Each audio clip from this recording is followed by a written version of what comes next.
সুপ্রভাত। আজ ২রা ফেব্রুয়ারি, রবিবার।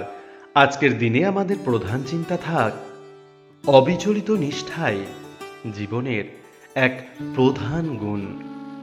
আজকের দিনে ঈশ্বরের কাছে আমাদের এই প্রার্থনা হোক, সেই অসীম সত্তা যিনি আমার সকল চিন্তা, সকল ভাব জানেন, তিনি যেন আমাকে শক্তি ও জ্ঞান দান করেন।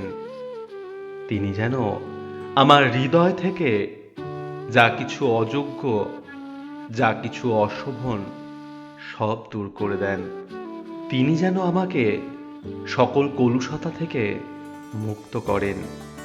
আমার সকল কাজ ও কথায় আমি যেন তাঁরই শক্তি, তাঁরই মহিমা প্রচার করতে পারি।